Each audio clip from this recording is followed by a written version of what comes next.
You know when you're writing and you feel like, ugh, what's the point? What am I doing here? It's all been done before. Nothing feels original. Nothing feels like anything anymore. Well, I feel that too, and I think I have a solution. Now, let me preface this by saying that this is probably the most controversial video I've ever made or will ever make. But hear me out. Let me ask you a question.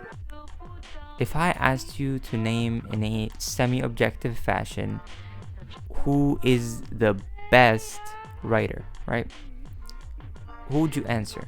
You'd probably say Shakespeare, Charles Dickens, Hemingway, one of those people, right? And you know what? If we asked the average person 50 years ago, they would have probably said the same thing. And 50 years from now, they'll probably still say the same thing. And doesn't this bother you?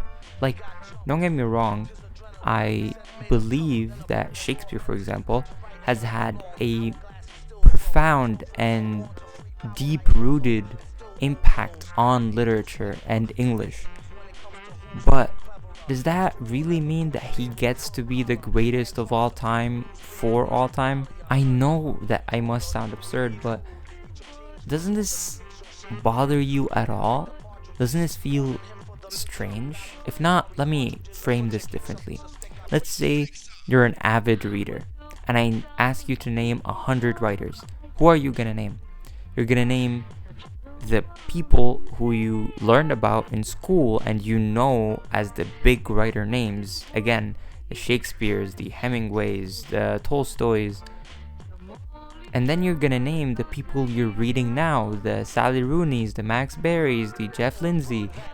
There's a gap of hundreds of years in between those two, and the human brain has a limited capacity. It can't remember every single writer in between those, and I find it a bit ridiculous that there are so many amazing writers that probably exist but are not getting talked about simply because at one point Shakespeare was this amazing influence on English and revolutionizing the industry, and then he overshadowed like writing for centuries ahead, and now we don't even know who these people are, or like there are very few people who wrote anything at like 100, 200 years after Shakespeare wrote his last play.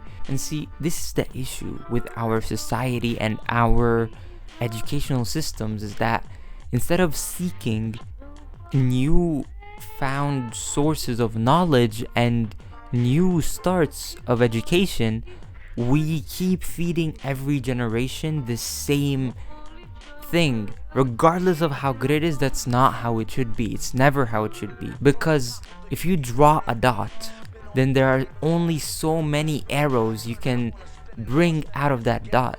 In other words, if you give everyone the exact same start, then there are only so many things that they can do. There are only so many places they can take their knowledge. At some point, there is gonna be a cap where everything will literally have been done before. And this is already starting to affect people. Like, this feeling of unoriginality is already starting to creep up in society because of this. This is a detrimental issue. So, what's the solution that I'm proposing here? I'm calling it the death tax on knowledge. Now, in case you don't know, death tax is a government instituted thing where when you die, your wealth is taxed.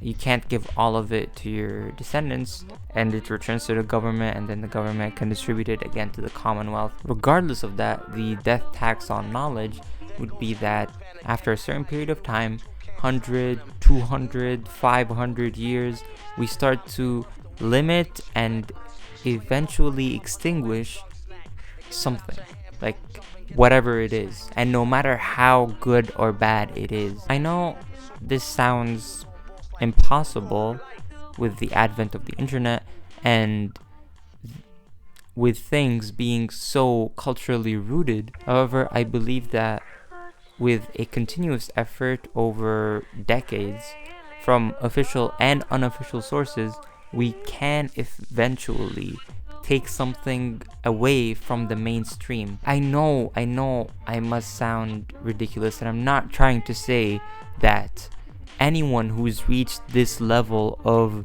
forever stardom, it didn't deserve to be there. But what I am trying to say is that it's time to move on, and this can be so amazing for literature and for media in general.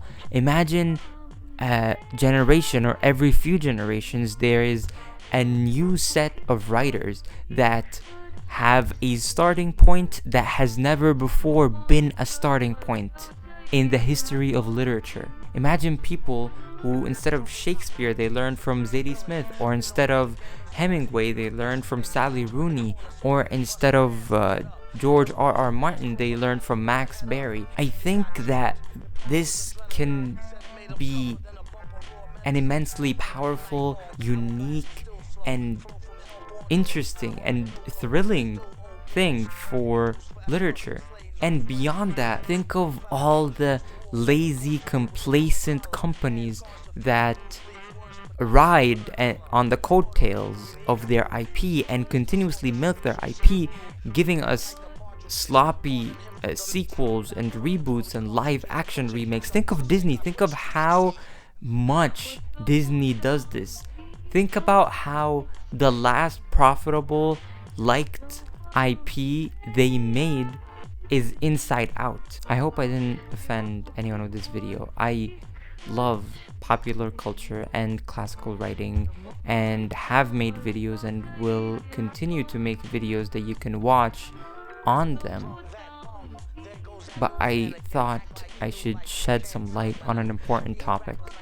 And thank you for watching me. Winner.